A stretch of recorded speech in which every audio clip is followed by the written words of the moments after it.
Hey, everybody, welcome to the afternoon of November 25th. Scott Riley, the market update desk. We've had a very good day so far in the market, both in equities and bonds. Let's kind of review the data that came out today as it is helping us. We got the ADP's weekly report for the preceding 4 weeks. And what that is showing us is that a net job loss of 13,500, and that is worse than expected, and it's worse than the preceding 4 week report. So what they're doing now is giving a 4 week run number, and they're doing that because we haven't had that consistent BLS data. So that is definitely helping bond yields. In fact, it's pushed the odds of a December rate cut all the way up to 85%, where we had been retreating from that potential rate cut. Now, we also got a surprise in PPI, Producer Price Index, that measures the wholesale inflation. Headline came in at expected at up 0.3. Now, core, though, actually came in at better than expected at 0.1. So it was cooler than the market planned of 0.2. Year over year, PPI fell from 2.8% to 2.6%. So that was also 0.2 better than what the market had planned on. Now, we're not going to get the CPI report. That's consumer inflation. So there was more attention paid to this wholesale inflation report.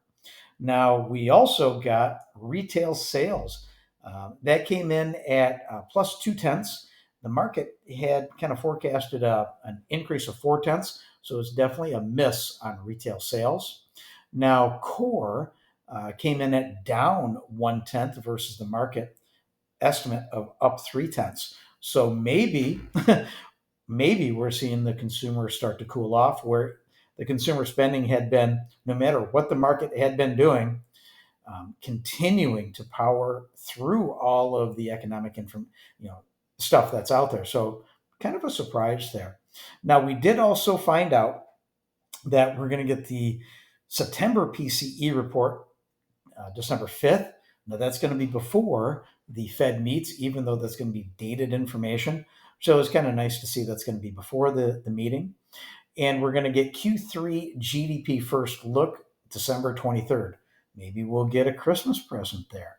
Now, what's all this mean? It brought the 10-year treasury down to 4% even at close. We'd been all the way up to 4.18 on the 10-year, not more than 2 weeks ago. So we've definitely got some cooling on bond yields, which is helping power us through on mortgage rates to get better. We also see equities getting better. Dow is up 660 points today. So all those things are looking good. I'm always a little bit tentative once we get to the 4% mark on the 10-year, because we keep hitting this 4% mark and just bouncing upwards from it. We have not been able to break through the 4% marker and stay below it. Now, if we do, we're going to start talking about 5% marker in the interest rates, the high fives. So that means people with mortgages that are carrying, 6.875 and above, you got some money you can save. Give us a call. It is the holiday week, but we are on call. Holiday weeks are fantastic times to get offers accepted because you have less competition. Give us a call. We'll walk through the numbers with you and help you out. 616-293-2189. Scott Riley, the Market Update Desk, your original singular market news source for West Michigan.